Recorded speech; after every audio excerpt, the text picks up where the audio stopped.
शास्त्रों के नाम से प्रसिद्ध पुस्तक में जो कुछ लिखा है वह सच ही है और उसमें कुछ भी परिवर्तन नहीं किया जा सकता।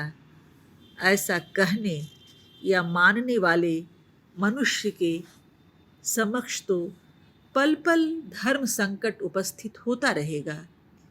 एक ही श्लोक के अनेक अर्थ होते हैं और वे भी परस्पर विरुद्ध तक। इसके अतिरिक्त शास्त्र में कुछ सिद्धांत अटल होते हैं और कुछ ऐसे जो विशेष काल और क्षेत्र आदि का विचार करके बनाए जाते हैं और उसी हद तक लागू किए जाते हैं। उत्तरी ध्रुव में जहाँ 6 महीने तक सूर्य अस्त नहीं होता, अगर कोई रह सके तो उसे संध्या किस समय करनी चाहिए, उसे स्नान आदि के संबंध में क्या करना चाहिए। मनुस्मृति में खादा खाद्य के अनेक नियमों का विधान किया गया है। इस समय इनमें से एक का भी पालन नहीं किया जाता। उसके सभी श्लोक एक ही मनुष्य के द्वारा एक ही समय में रचे गए हों, वह बात भी नहीं है।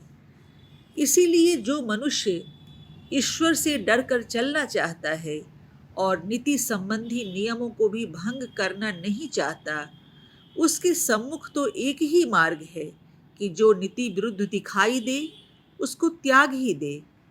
स्वेच्छाचार कभी धर्म नहीं हो सकता। हिंदू धर्म में संयम की कोई सीमा नहीं बांधी गई है। जिस वाला को वैराग्य हो गया है वह क्या करे। स्त्री धर्म को प्राप्त होने का अर्थ क्या है। जो अवस्था स्त्री जाति के लिए सामान्य है उसको प्राप्त होने पर लड़की का विवाह किया ही जाना चाहिए, ऐसा आग्रह कैसे किया जा सकता है। स्त्री धर्म को प्राप्त होने पर भी विवाह किए जाने की मर्यादा तो समझ में नहीं आती। हम शास्त्रों के अर्थ के पचड़े में पड़कर कदापि अत्याचार नहीं कर सकते।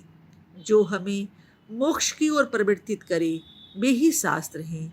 जो हमें संयम की शिक्षा दे वही असली धर्म है। जो मनुष्य बाप दादा के कुएं में डूब मरता है वह मूर्ख ही माना जाएगा। अक्खा भगत ने शास्त्रों को अंधेरा कुआं माना है। ज्ञानेश्वर ने वेदों को संकुचित बताया है। नरसिंह मेहता ने अनुभव को ही ज्ञान माना है।